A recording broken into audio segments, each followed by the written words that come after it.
Welcome to Bear Archery's Hunting 101 podcast, where hunters new and old come to learn and find inspiration from stories of hunts gone by. Everyone is welcome to enjoy the outdoor way of life, and there is no better time to start than right now. So let's head into the great outdoors with your host, Dylan Ray.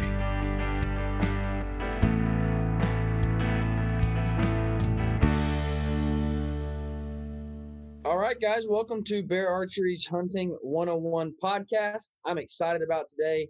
Not too long ago, we did a question and answer episode with Chuck Adams. Went over phenomenally well. You guys responded with tons of questions. And so we decided to do one with none other than Fred Eichler. And got, again, a good response of questions. So I'm excited to dive into these. Before we do, got to give a quick thank you to our title sponsor at ScentLock. Of course, Fred is a big fan of Blocker, which is all owned by Nexus Outdoors, which I do have a couple questions for you on the Blocker side of things. I'm excited to dive into. But Fred, how you doing, man? I'm doing absolutely great. Can't beat it. Doing great. Now, I had your wife on not too long ago, which was fun. That was our 100th episode, her and Miss Christy Titus. That was a good time. That's awesome. I think I might have been in Alaska brown bear hunting when you did that 2 weeks ago. I believe so, which you killed a beautiful brown bear, did you not? Yes, sir. I got a beautiful brown bear and a black bear. Yep, with the recurve. So that's always awesome. Good. That's awesome. Before I jump into these questions, how'd that hunt go? You know what? It was awesome. There's something about those big bears. You know, I tell people when I think of polar bears or grizzly bears, you know, brown bears, black bears, you know, I think of Fred Bear just because I grew up like a lot of people read Fred Bear's field notes. And I also got to work at Bear Archery. So I still have my Bear Archery name tag. But, you know, for me being up there and in Alaska as well, you know, I think Fred Bear's giant Kodiak brown bear walking around the rock and, you know, the boat, the Valiant made, you know, that he was always on when he would go out there. So it was really fun. But yeah, it was great. I made 2 one-arrow kills, one on a brown bear and one on a black bear, which was awesome. Brown bear hunted before. But it's always fun. It doesn't change that adrenaline rush, you know, at all. So I'll be airing that on the TV show here in another, probably 6 months, but we'll probably have some teasers up on Bear Archery's website before too long. Awesome. Well, let's dive into some of these questions. Simply put, one guy wants to know, what's your number one tip when somebody wants to start shooting a recurve? They've shot a compound before. They've hunted with compounds before. What's your number one tip when they make that switch? Light poundage would probably be one of my number one tips. And I say that because I just see so many times guys that go over from the compound world to a traditional bow. Maybe they're used to shooting 60 pounds on a compound, you know, forgetting that they may have a 75 or 80%, you know, let off.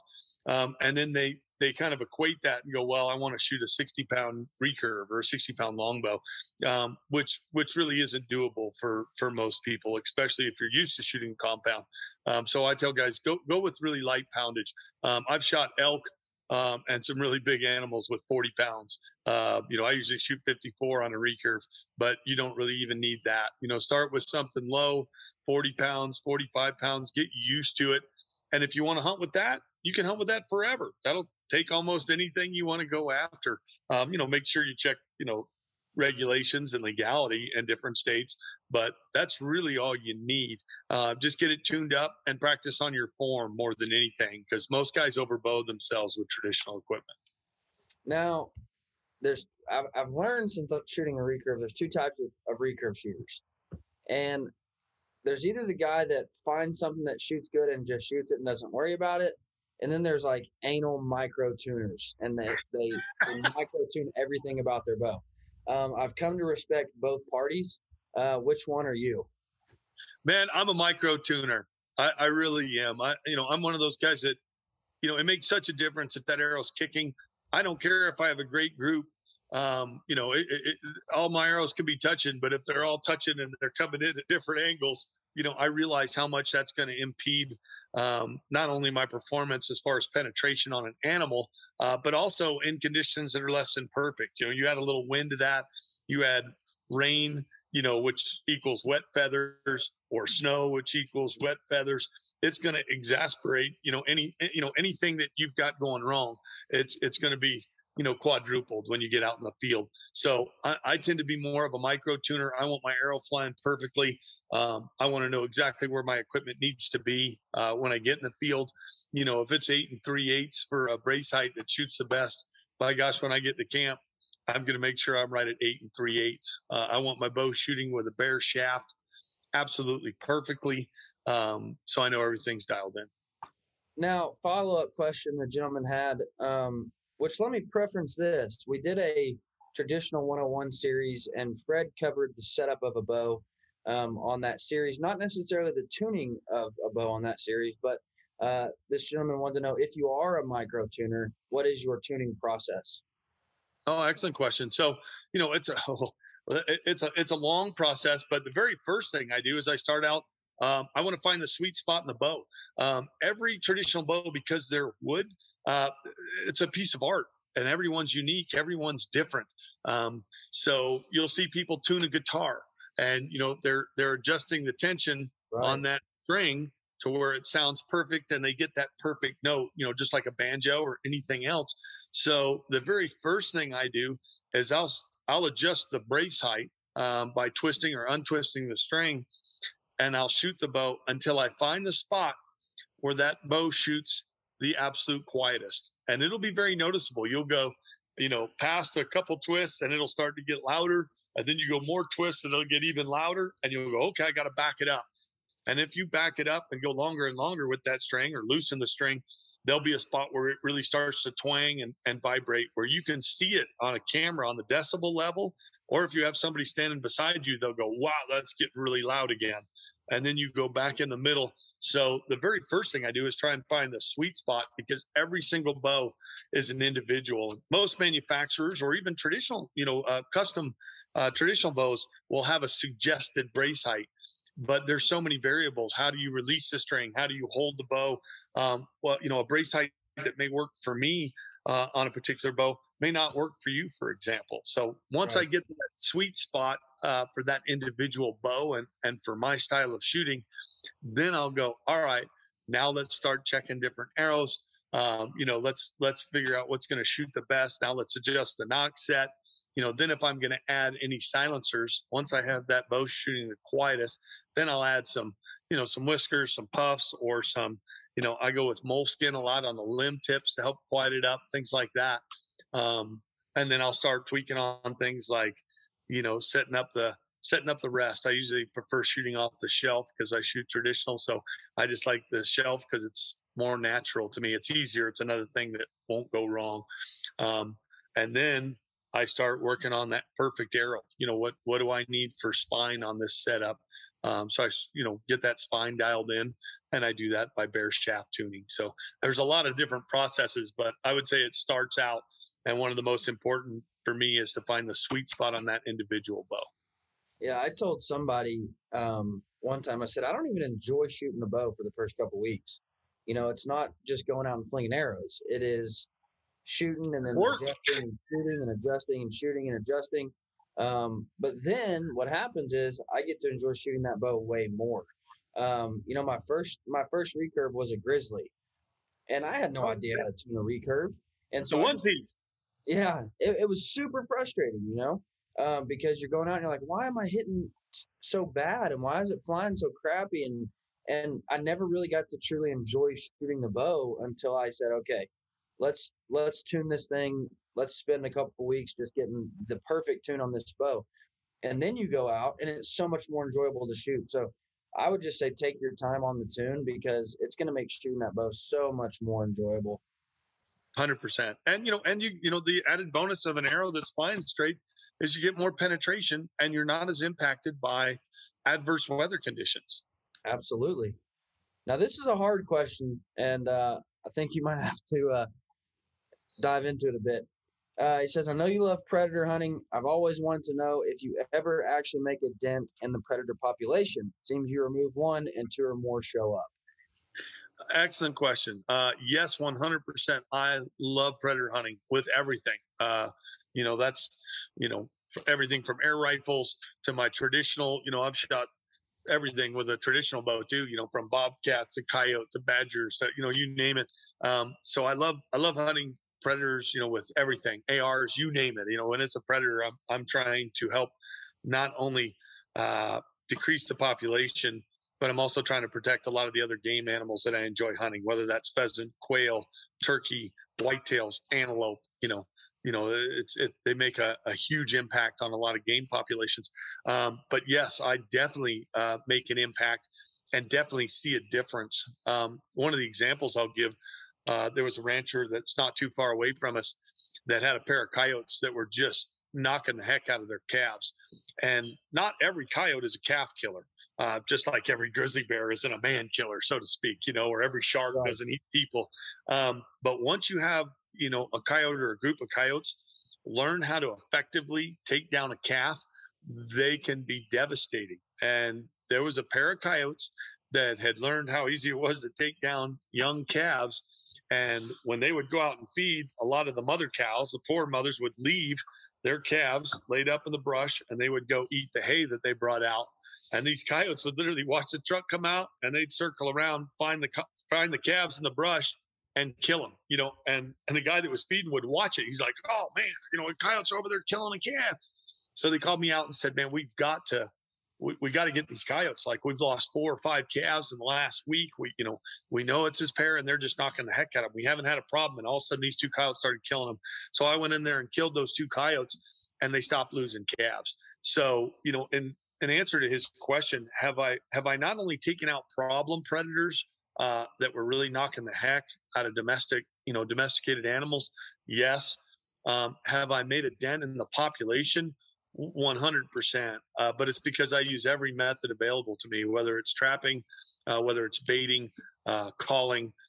So I really try and stay on top of them. But yes, I have seen a difference, and so have a lot of the ranches that I've hunted on. Whether that was, I know he referred to coyotes specifically, but whether it was coyotes or mountain lions or bears or some of the other predators, we have seen a difference for sure.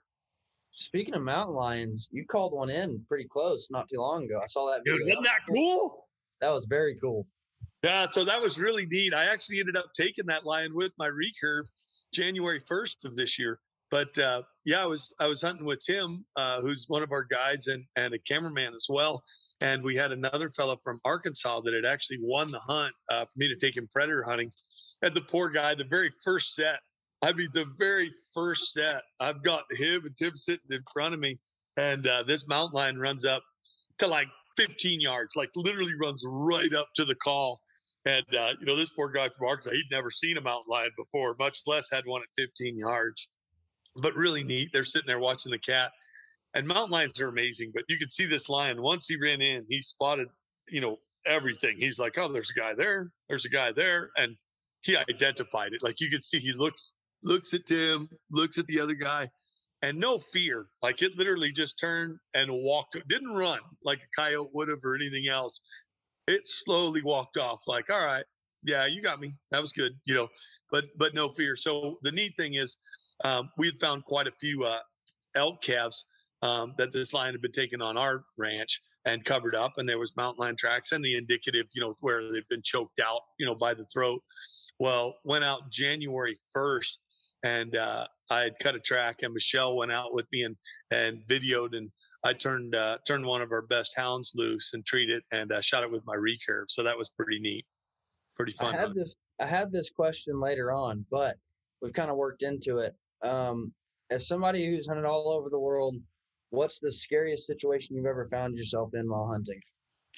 Oh, there's been a bunch. So there's been a bunch of scary situations while hunting, and some of them were, I've been involved in plane wrecks and boats flipping and horse wrecks, and then a lot of with animals. Like, we had a king brown in Australia underneath the tent. We had, I've been charged by a leopard that I shot with the recurve that an outfitter had to shoot in front of me at a full charge at about 10 feet. I've been charged by brown bears. I've been bitten by an alligator, that it required surgery and a little hospital stay. So I've had a bunch of crazy situations over a lifetime of having amazing experiences and adventures in the field. So that's what makes it fun. Not the near death ones. Don't get me wrong; those are always a little pucker factor. But the adventures and some of the crazy things that you get to experience or see, that makes it fun for me. As a recurve hunter, as a traditional hunter, as much as a traditional hunter as anybody, does that, I don't want to say frustrate you, does that kind of get you down when you have to finish it with a rifle? I haven't had to finish one with a rifle. What about the leopard charger? Well, I say I haven't. I haven't shot one of my own. I had the guide have to shoot the leopard with a shotgun when it charged us. And it didn't bum me out at all because it would have probably killed me if he wouldn't have shot. So I was like, great shot. Like, that was awesome, man. I think I might have kissed the guy. But so no, I'm trying to think if there are other situations. Guys have had to shoot in front of animals that charged me, but like the brown bear, I didn't shoot it; it just charged us. So I haven't had situations where really, gosh, the leopard's probably the only one that I actually had put an arrow in. I can't think of any others. That's good then. Where they had to, where they had to shoot it because it was coming. And everything else, I've been able to either slip another arrow into it or been able to take care of it myself. So yeah, in that situation, I wasn't bummed out at all. I was pretty excited actually. Very cool. This gentleman wants to know, all it says is, how do you balance it all? My guess is the show, the ranch, the outfitting, the family. How do you balance it all is what he wants to know. Yeah, man, that's an excellent question. And I don't balance it well, but everybody that helps me does pretty dang good. So, we have a commercial hay operation, and the oldest, Jeb, pretty much runs that. Everybody helps him. Like it was kind of neat the other day. All of us were on tractors. The three boys and me were all either on skid steers or tractors pulling hay out of the field. So we all chipped in to help him out. When we were branding the other day, the whole family was there branding. We needed all hands on deck. So even though Jeb kind of runs that part of the operation, we were all there, helping run cattle in the chute. I was roping and dropping calves, and we were all doing everything. So it's the same thing with the hay operation, and really it's the same thing with the outfitting business too. All the boys have guided, all the boys have set up stands, all the boys have skinned and caped and quartered and done all that stuff. Seth told me the other day, I think both Seth and Jeb, the two oldest, learned to drive stick shifts because they learned to drive a tractor before they learned to drive a truck. So, so they've all helped out with every side of the business. And on the TV show, really, we were running the outfitting business beforehand. That just, I wasn't looking to be on TV. I got asked to be the host of a show when Easton came to me and asked if I'd host their Easton bow hunting show. So we just kind of worked that in pretty naturally with what we do with our lifestyle. So we would just video the same things we always did. Like when the boys would go elk hunting, we just have one of the other guides or cameraman follow them and video them hunting. And the same thing with the rest of the stuff. So it is a lot. We do a lot, but we've got some great people helping out. Mark Land, Tim. We got some terrific guides, and then really the three boys probably take the lion's share of that work off me and Michelle. You know what I mean? Everybody does more than I do, but they all take the lion's share of the work. This one isn't a question, but you mentioned Easton. This guy said greatest bow hunting commercial ever was the most interesting man Easton commercial. Those were so funny. Those were a spoof off the DeSecchi's commercial, the most interesting man in the world. And those were such popular commercials. And I honestly think one of the guys, I think Gary Cordham had a lot to do with that, but we were sitting around and laughing. He was like, man, that would be so funny to do like a spoof off the DeSecchi's. And the biggest problem I had was they wanted to put me in a suit or a tuxedo or something. I can't even remember now. And I was like, what? I don't even own one of those. So they were like, oh no, we're gonna get you dialed in. So it was pretty dang funny. And then they were coming up with all these little funny taglines, and those were funny commercials. I think we did 3 or 4 of them, and it was hysterical. My dad, my mom, a lot of people were just laughing. A bunch of my buddies would call up and go, "Oh my gosh," and then I had people calling up and going, "Oh, I got a funny one," the worst jokes of the world, or whatever, just because I'm always cracking jokes or, goofing on people. So there was some funny, that's funny that somebody would say that, because they were funny. And every once in a while I'll air them on our social media, and people just laugh like, "Oh, I remember that." Or, yeah, it's pretty funny. What's funny about the whole suit deal is I was talking with Steve Alley there from Nexus, and I was telling him, I said, people always say wear your Sunday best to church, and I said, well, I don't have a suit that costs any more than my camo. My camo is the most expensive thing I own, and most hunters would agree. You buy a suit of camo, it's more than your nicest 3-piece. So why not wear that to church for your Sunday best? And that should be. That's exactly right. Now, this gentleman does want to know, headed to Alaska, he wears blocker. Do you have any kind of system that you have found from blocker that works well in Alaska, or a system that you run that you would recommend, or anything of the sort? Man, I'll tell you that the layering that blocker has, that to me is the most important. I mean, layering is super important anyways. But the water resistant capabilities, the fact that it's quiet. My biggest thing is, something that's going to keep me dry, keep me warm, but that it's going to be quiet. As a bow hunter, I've worn stuff that just, you're probably too young to remember corduroy pants, but you would walk and your legs would go shoot, shoot, shoot, shoot. It was horrible. But stuff that makes a lot of noise is awful. And the materials, on scent blocker and the stuff I'm using, it's quiet. So that's huge to me. So material makes a big difference, but the layering, I start off with everything from their long underwear, work up, even into some of the bibs, you know what I mean? And the larger jackets, because I can layer and I can peel stuff off, and then it's light enough to where I can stuff it in my pack. Cause in the middle of the day, you're sweating, and then it starts to drop down in the evening in Alaska, especially. And then you're freezing again. So, that layering, pay very close attention to the layering, and pick gear that I overgear rather than undergear. I'd rather have too much or a heavier jacket than I think I need than a lighter jacket, especially in places like Alaska where, you may literally be relying on yourself or maybe your guide, and you can get in situations where if you don't have the right gear, it doesn't mean you're just uncomfortable. It could mean you could die of overexposure. So super, super important. Yeah. Before we move on, I got to give a quick thank you to our friends over at the John V. Mesh Memorial Scholarship. I am picky about what nonprofits I support, but the John V. Mesh Memorial Scholarship, John Mesh was a firefighter in the Kansas City area. He died in the line of duty. He had a strong passion for getting kids involved in the outdoors. And so his brother, who has become a good friend of mine, started a memorial in his honor to help get kids involved in the outdoors. And then at the end of each year, they'll find a kid who's going into a park ranger or something like that and give them a scholarship. So I'd highly recommend you guys to go check out the John V. Mesh Memorial Scholarship.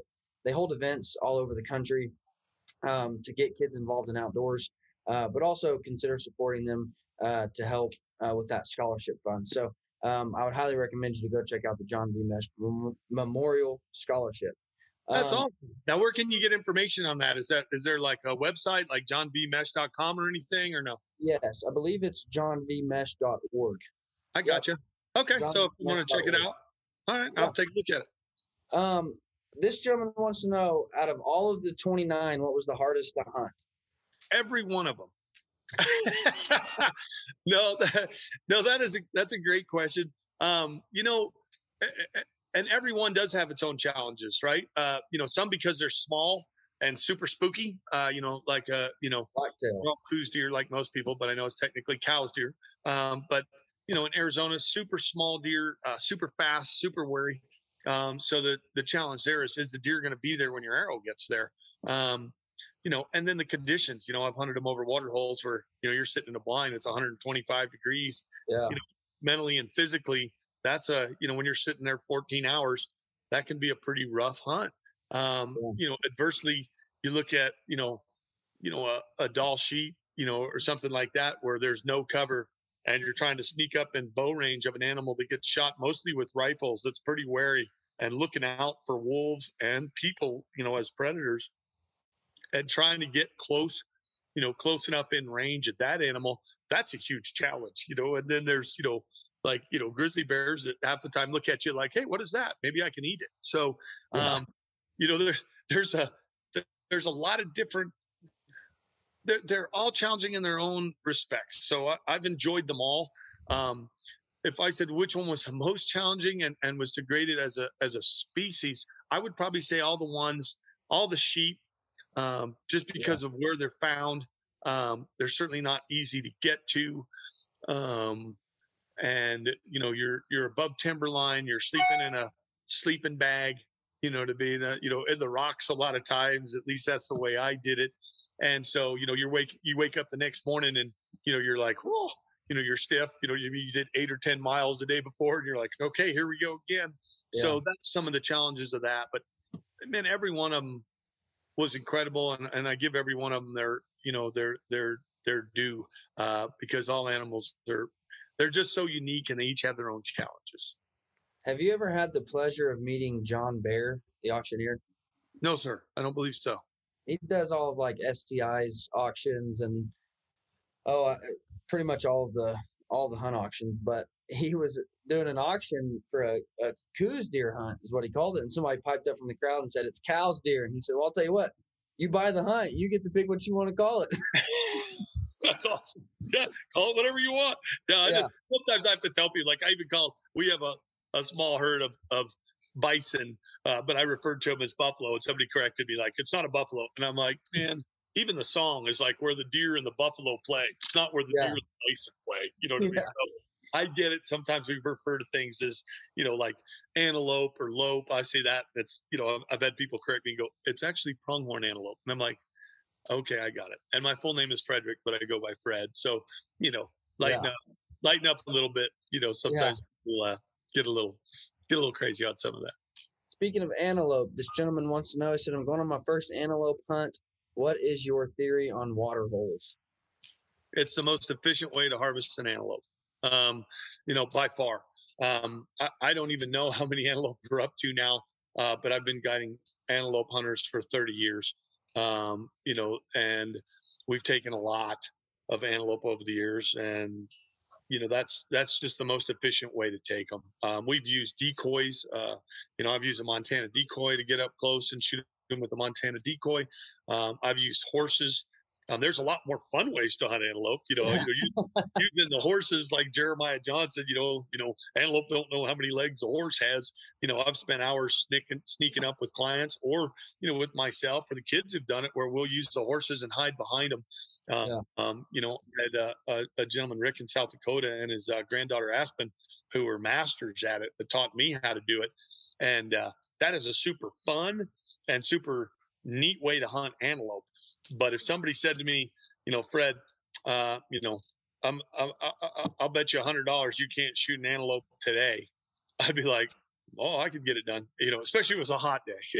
And I'd go sit an antelope down till dusk. So, so my feelings on hunting water holes, a lot of people think you just grab a water hole and sit at it. And that's not true at all. Antelope use their eyes as their main means of defense. So I can usually look at, and I used to have fun with new guides, because I'd pull up to a water hole, and without walking down to it, I'd say, most of the antelope have drink. Most of the tracks can be on that northwest side. And they'd be like, why the northwest side? And I'd say, well, look at the way the terrain slopes, or look at where this is. If they come in on that side, they can see better, and they can see if there's a predator hiding or not. And we'd go over there, and it wasn't always right, but 9 times out of 10, that's where the majority of the tracks would be. So there's a lot of little things like that you can learn by watching antelope. So, I was out the other day, right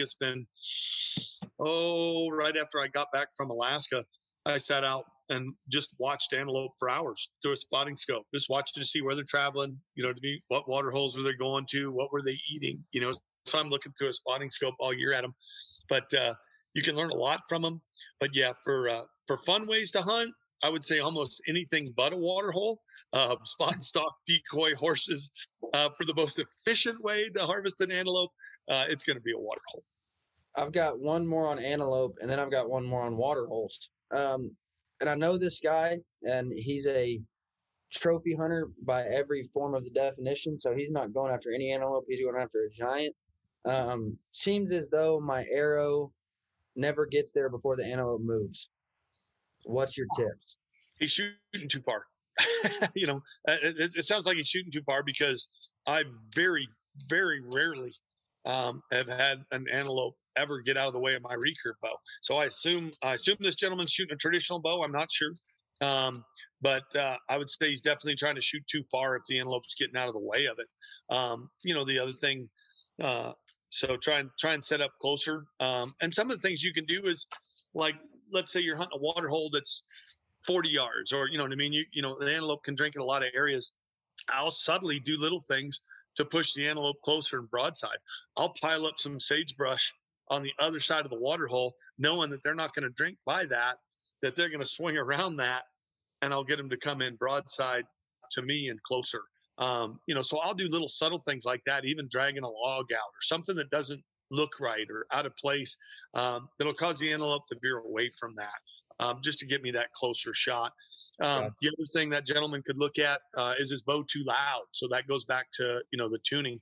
If your bow's making a lot of noise, the speed of sound, travels fast, you know what I mean? So faster than your arrow. So, part of the issue may be that he's got a lot of limb slap, or, the arrow even kicking off the side of the riser and making it loud. So one, I would look at a closer shot.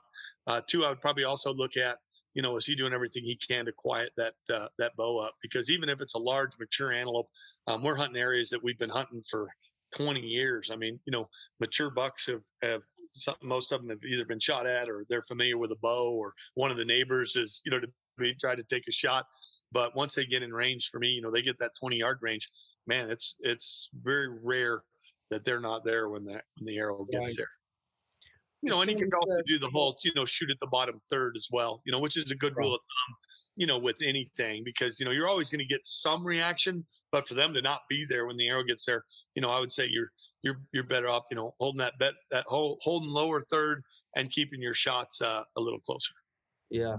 This gentleman says, I got a New Mexico elk tag. Yes. Do you hunt over water holes for elk? 100%. Let me rephrase that. Just like antelope, it can be a super efficient way to hunt elk unless it's raining or there's a lot of water holes. So, northwestern Colorado, for example, where I kind of cut my teeth on elk hunting, there was water everywhere. Every drainage had a creek coming down it. It was lush. Right. There was tons of water, and you could do some research or, study and read sign and figure out areas, even in those drainages, where, ooh, man, even though there's water everywhere, it seems like when the elk drink out of this little drainage, they tend to drink right here more. But wallows are great, in an area, especially if there's a lot of water. You can usually pinpoint them more to wallows where they're repeatedly hitting that area, because there's a lot of scent from other bulls. So even though they could drink, a half a mile or 2 miles down this big drainage, where those wallows are, you're going to find, that they drink there more. But in dry, arid country like New Mexico or southern Colorado, like where I live, yes, hunting water holes, super efficient. We harvest a lot of elk over water holes. And again, there, trail cameras help us out, just doing some scouting, looking at tracks, and finding where the water holes and the best water holes are. But yes, tell that gentleman I 100% feel that that is a very efficient way to hunt elk, because you're putting the elk where you want it.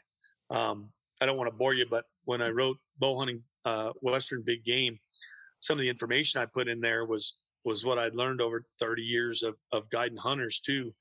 Because by guiding hunters, instead of just me going every year elk hunting, which would give me 30 years of elk hunting with just one guy, let's say, for example, when I guide, heck, we may take 50 elk hunters a year, but let's say I guide 10 of them a year. I'm getting 10 times more experience than just one guy hunting a year. Wow. So I just get to see a lot more. I make a lot more mistakes because I'm out there more, but I also try and learn from those mistakes. So by saying that, what I mean is calling is a great way to hunt elk.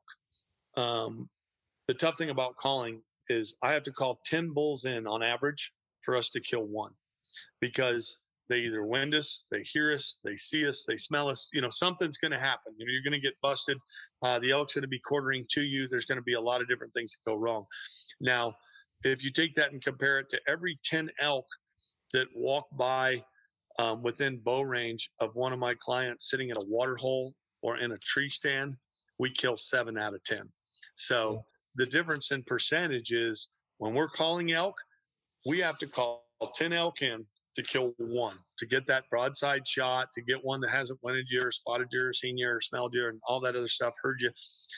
When we're sitting in a tree stand or a water hole where you have an elk that's not worked up, when an elk's coming into the call, every sense is alert because he's either looking to fight or he's looking to have sex. You know what I mean? So either way, he's heightened up, he's worked up, he's coming in, he's looking for another bull that's going to kick his butt, and at the same time, he's trying to find a cow. He's also trying to smell him and hear him and see him. When you've got a bull walking into water, it's calm, it's more relaxed.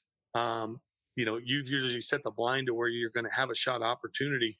So it's 7 out of 10. So, again, I tell guys that's one of the reasons that water holes or tree stands and things like that can be so efficient, because your percentage just kicks up so much higher. Now, before I ask this next question, let me preference this, because whitetails is where I cut my teeth. And the answer to this question is going to be so based on the land. It's another water hole question. Says, don't know how much whitetail management you do being in Colorado, but do you recommend putting in water holes for whitetails? Okay, and that's a good question. So we do have quite a few whitetails in Colorado. We've shot some really nice 150 to 170 inch whitetails almost every year. We have them both where we live up west, and we also have them on the farm. So it's nothing for us to see 80 whitetails in an evening, in our alfalfa field. So I know a little bit about them. I've hunted them in a few states. Water holes to me can be an efficient way to hunt, and I've hunted over water holes even in states like Iowa, Texas. I know a buddy of mine's got water holes that are super efficient to hunt. So Georgia, there's a lot of different areas that a water hole in a good spot, especially where the whitetail feels comfortable, especially in hot areas or early in the season, can be a super efficient way to hunt them. But again, to your point, if there's water everywhere, and the whitetail really doesn't have to go anywhere to get water, then it's not going to be super efficient for you. But if you've got an area and you go, man, they're drinking way over here, but they're bedding and feeding over here, if I put water closer to where they're feeding or closer where they're bedding and make it an easier route for them to hit, it's going to not only exactly hold them there, but odds are they're going to hit this water because it's closer to where they're bedding and feeding than they are to go over to this other one. So that's a lot of that has to do with what water you have around, how easy it is to put it in. And also, you want to have some cover around it, so the deer feels comfortable coming to it in the daytime and not the nighttime. But you don't want to have so much cover where it's worried about predators. So even in Colorado, our predators are bigger than we got to worry about mountain lions and and of course coyotes and bobcats and black bears even take especially with the fawns, quite a few of them. But even in the Midwest, you still got to worry a lot of times about bobcats and coyotes. So, and then deer just feel a little more comfortable when they have some cover. So a lot of that is picking the right spot to put that water hole as well. Perfect example is my in-laws. Water holes used to be very effective at my in-laws, and then the neighbor puts a 25-acre pond. And all of a sudden that water hole is no longer effective. Now, sure, if they're feeding in the area, they'll get a sip, but it's not a destination water hole that they're coming to. So that's what I mean by it all comes down to, location and what's around. And you alluded to it. I mean, if there's 10 creeks running through the property, a water hole is not going to do you much good. Right. So, what's next? That's all it says. What's next for Fred? Well, you know what? For me, one of the biggest challenges, I guess, for me personally. So it might be like a motocross guy that says, oh, I want to run a whole bunch of these circuits, or I want to jump a bunch of this. Or for a guy that's an avid mountain lion climber, like I know guys that have wanted to hit all the 14ers in Colorado, man, that's just going to be a little personal goal. Well, my personal goal was to see, and it was because of Chuck Adams, really, when he did the Super Slam, and me and Chuck are great friends. If you want to get him fired up, ask him who won a poker game with me and him. He's a very competitive poker player, and I took his money, and I'm very, very proud of that. But for me, when Chuck did the Super Slam, I was like, wow, that to me, that's like the Everest of bow hunting. So that was my goal for a lot of years. It started out as trying to harvest all the animals Fred Bear did, just in North America, because I knew I would never harvest a Bengal tiger or some of the amazing stuff that he's harvested. So I started out trying to get some of the animals that Fred took, because I thought that was a reasonable goal, because Fred took a reasonable number of animals in North America, but certainly didn't come anywhere close to taking them all. When Chuck did that, I thought, that's really amazing. And I wonder if I have what it takes mentally and physically to do that, and that's what it is as much as anything is the mental and physical. I couldn't do it today just because it would be too much money. When I did it, things were a lot cheaper. 1, 2, I traded out a lot of stuff. As an outfitter, I would say, oh, hey, I'll trade you this, and maybe you could take me out for that. And I also did, at the time I did it, more self-guided than anyone else. I did moose self-guided, caribou self-guided, Sitka blacktail self-guided. I did a lot, mountain lion, I guided myself, plus I live in a state that has 10, I've got a third of the Super Slam right here in Colorado that I can hunt with resident tags. So that makes it really nice as well. It would be difficult to do it today, but I guess back to the question of what's next. Completing the Super Slam for me was really cool, because I was like, man, that's what I really wanted to do. And when I got finished with that, I was like, what's next? Well, I'm going to do it all again. Like, I'm going to have fun and keep chasing everything I can. So I, like everybody else, or a lot of guys, I put in for tags all over the place, and I have as much fun hunting squirrels in the backyard, or rabbits, or, bow fishing, whatever I'm after at the time is my favorite thing to chase, because I put everything I have into what I'm after. So, the brown bear hunt I just got back from was amazing. The black bear hunt was amazing. So those, but I'll be antelope hunting here in another, month and a half or whatever it is. It starts middle of August here in Colorado, and I'm super excited for antelope season. So as far as what's next, just more of the same, having fun, chasing squirrels, rabbits, raccoons, whatever I have a tag for, turkeys, just having fun. I found I was sitting at dinner not too long ago with Jack Frost. And yep, I know Jack. Been to his house. I asked him what was next, hey, what's up next for you? And he was so fired up. He's like, man, whitetail does in Wisconsin. And I'm like, really? Like, somebody who's hunted all over the world, and you're fired up about does in Wisconsin.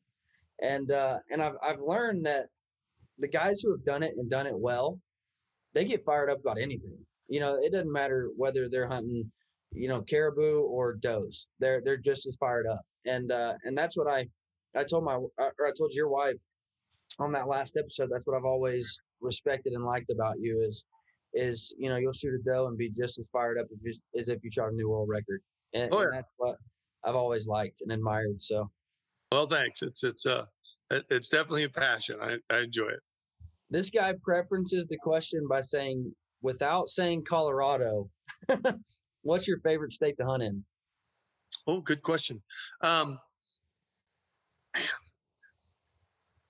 don't want to give a cheeseball answer, but whatever state I'm in, like, when I was hunting Florida for hogs, a few months ago, and I was like, Florida's the best state in the world, and then, I'm in Georgia, chasing whitetails, and I'm like, man, Georgia's amazing.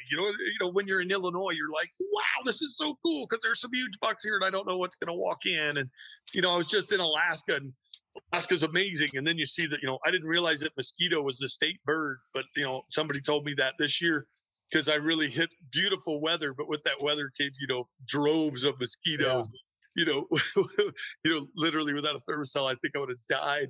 But, man, that's a great, they're all fun. Like every state, I've never found a state yet that I didn't go, man, this is really cool because of this, or this is really cool because of that. And whether it's the birds are unique, or man, this state has, fox squirrels and gray squirrels, and they've Yeah. got pine squirrels, so um picking a favorite besides Colorado would be really tough because Wyoming, Nebraska, Nebraska's awesome because they've got tons of turkeys and tons of whitetails everywhere.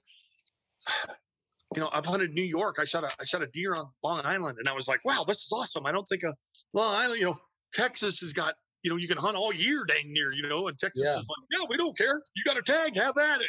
So it's a great question, but I couldn't say I don't know if I could just pick out one and go, man, that's my favorite state to hunt. I love Colorado just, for the fact that it's beautiful and it's such a diverse state, like a lot of states. I can be in the high desert or I can't see a tree as far as I can look. I can get to where I'm at here in the foothills. We've got 7 different species of animals on the ranch here, 6 big game species, which is huge, just right here where I live. But then I can drive 15 minutes and I can be, looking above timberline. I got 2 13,000-foot mountains in front of the house. So, I like the diversity of Colorado, but I like every state. Hawaii, it doesn't matter. I'm sorry. Yeah. I wish I could just say, man, there's one, but you know how it is. They're all fun because they're all unique and they've all got their own, challenges, of hunting. Look at Oregon and Washington. Like, do I want to live there? Probably not. You know what I mean? It rains too much for me. I like the sun a little too much, but are they beautiful? And do you feel like you're in the jungle? And, are some of those, Roosevelt elk amazing to hunt? Heck yes. I love going there. So I like them all. Sorry. I can't narrow it down to one. What's your least favorite state then?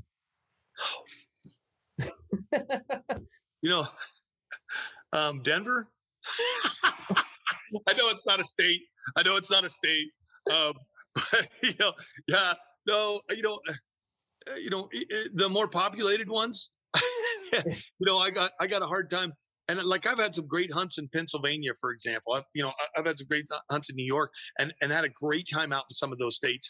I don't like, if I had to choose states that were less populated, I would say they were my favorite more than the more populated states. Cause I can't stand, traffic, and I got a hard time. I was in New Jersey and I'm used to waving at people. When you pass somebody, it's, usually out here it's a truck and people just wave, you lift your finger at least, and acknowledge that somebody.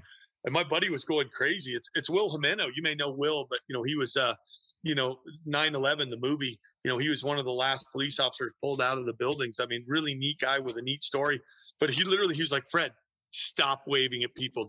They think we're weirdos. And I'm like, I'm sorry, man. It's hard to break that habit. Like, I'm used to just like, and he's like, stop it, and you're going to get a shot or in a fight. And I'm like, what? And so, yeah, if I was to say a least favorite state, it would be the super populated ones, even though there's some great good old boys in some of those states too. When you get into the areas that are super populated, not a big fan. Yeah. Just a preference for all of you who are from Denver.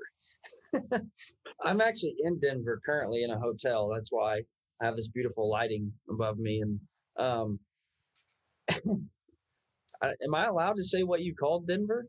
No, because I got some friends that live in Denver, so I probably wouldn't do that. But it's definitely like the armpit of the state to me. The armpit of America. Yeah, it's just but I feel that way about any big city. You know what I mean? And when I worked for Dart International, I was in a big city for a little bit, but I was raised up, out of the city limits. I could shoot a gun in the backyard, and I had a few years of my life that I had to live in a city to do what I did, and ran out of there as quick as I could, and would never go back.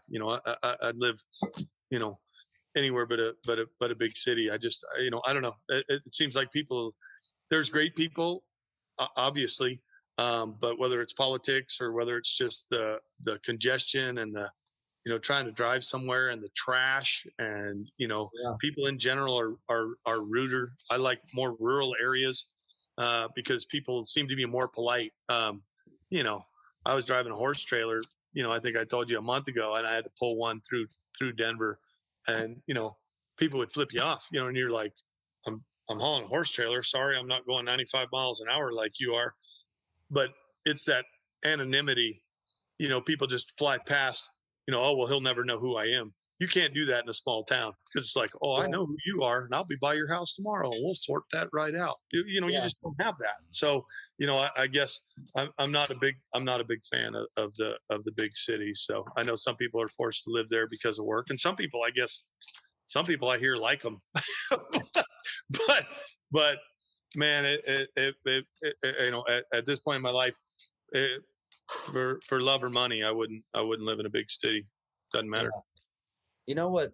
I was in Portland, Oregon, which is horrendous. Don't get me going about all the tents set up on the side of the road. Oh That's awesome, gosh. isn't it? It was one of the most disgusting cities I've ever been to. Sorry if you're from Portland, but I was walking into a store and I held the door for somebody and I said, "How are you doing today?" And they looked at me like I had 7 eyes. Fine. And I said, "Well, that's wonderful." And they said, "How are you?" Like almost questioning what they were asking. And I said, "Man, I'm better than I've ever been." And they were like, it was almost like "What are you doing talking to me?" And I'm just like, man, like there's a shortage of kindness in this city. And yeah, you couldn't pay me to live there. Yeah. No, I understand. I saved the best question for last. It says, hot dog. Let's do this. I'm ready. It says, "Fred, my dad is getting up in age, and it's always been a dream of his to hunt in Alaska. I don't know that he can go on some of the great adventures. So what would be the best thing to do to get him into Alaska to hunt?" Wow, great question. There's some really cool opportunities in Alaska that don't necessarily require you to kill yourself, or you can base it on how hard you want to go. To give you an example, I took the family and we hunted with the Nilchik charters. I don't have a deal with them. You know what I mean? I'm not promoting them for any reason other than the fact that we paid them to go on a hunt and had an amazing hunt. But the great thing about it is it was really reasonably priced. It was around $3,000, but we had a boat and you could duck hunt, fish, and deer hunt, and you would wake up every day and decide what you wanted to do.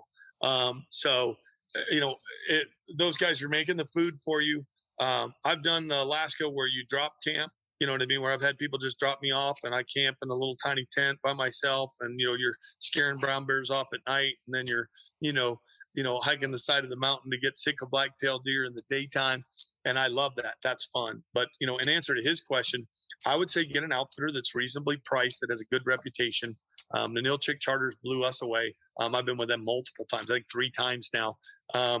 But for his father, my dad went with me the last time. He's 75 and he had an absolute blast because he could go duck hunting without going too far. He could go fishing, by just walking to the back of the boat, catching halibut and salmon and, rock bass and all kinds of stuff. And then if you wanted, you had the option to literally have a boat, take him to shore, and then do your own thing, self-guided sick of black-tailed deer hunt. So an answer to that question, it's a great question. But I would literally look at an outfitter with a good reputation that caters to or understands that his aging father maybe doesn't want to walk 10 miles in rough terrain and sleep in a tent on the side of a mountain. And in a lot of those cases, some of those boats are good options. Alaskan Trackers is another great outfitter. Kinnick Glacier Adventures. So I've got there's a couple outfitters that I've hunted with there that I would say super people, great outfitters that understand what different clients need. So, that communication with the outfitter is great. Self-guided is kind of tough in Alaska.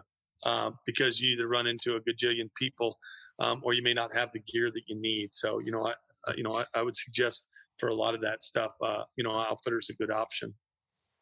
Now I've got to ask my last question, which I ask every guest. I've asked you before. Fred Bear was big on his field notes.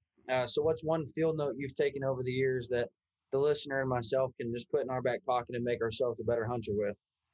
Man, I wouldn't say I'm a better hunter than anybody. So I don't know if I can give you something that'll make you a better hunter other than things that have worked for me. And optimism, kind of like in life, if you look at everything pessimistically, things might be pessimistic. If you try and look at the optimistic side of it, then, things tend to turn out better. So when I'm hunting, and sometimes I'm better at this when I'm hunting than in life myself, but when I'm hunting, I am the consummate optimist. I always think it's going to happen. I don't get really negative when I'm hunting. I go, man, it could be tomorrow. It could be the next day. I've had cameramen that I drove crazy because we sat at antelope holes for 10 days and not had a shot. And I'm like, I'm even more excited to go the next day. And they're like, it's been 11 days. And I'm like, yeah, but what are the odds one's not going to come in today? Like, we're increasing our odds every day. So, I would say the biggest thing you could take in the field would probably be, optimism and enjoying all the little tiny things you see. I've had hummingbirds make my day, like I'm sure you have, and a lot of people, and if you enjoy some of that little stuff, then you don't really have a non-successful day. Yeah. Now, before we go, let's just see if we can settle the poker debate.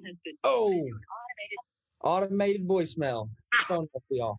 You give Chuck a hard time. He will admit, I have a picture on my wall of me whooping him in poker. Now, Chuck may say that I got lucky by drawing it on the river, but I won. It's ringing now. Just ask him. Just say, Fred said he beat you in poker. Is that true?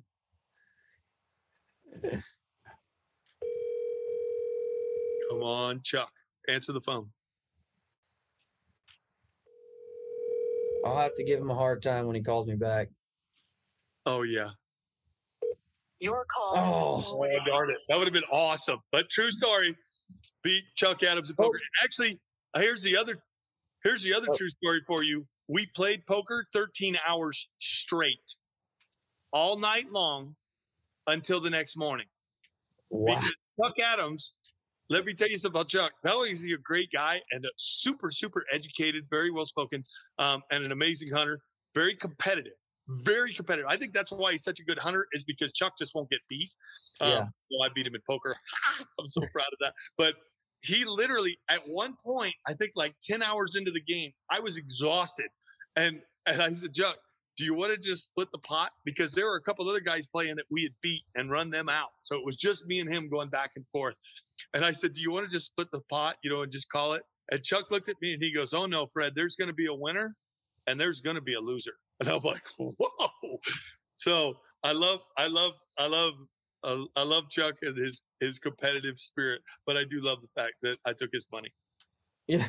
I heard from somebody, they said, man, when you're in camp with Chuck, and it's due to his competitive nature, but like when you're in camp, you don't see him. Like, he comes back from hunting and he goes to bed so he can go hunt the next day. And he's all about finding success in the field. It's not about, sitting around shooting the bull and having fun. He's like, when he's in camp, he's about the hunt. And he's an animal. Yeah, he's an animal. And I've learned that about him. And some people take it the wrong way, but really he's a hunter. And when I say competitive, I mean, he's a fun competitive, but I think he's very competitive with himself. And I think that's that, never quit attitude. So, he's a super, super, super good dude, super competitive, and a hard hunt. I wouldn't want him after me. Let's just put it like that. I wouldn't want him after me. Yeah. Well, Fred, thank you so much for coming on. Guys, thank you for sending in your questions. I appreciate the questions. Fred, thank you so much for taking time to come on and answer them. Of course, buddy. I enjoyed it. Guys, thanks for listening. You guys have a fantastic week.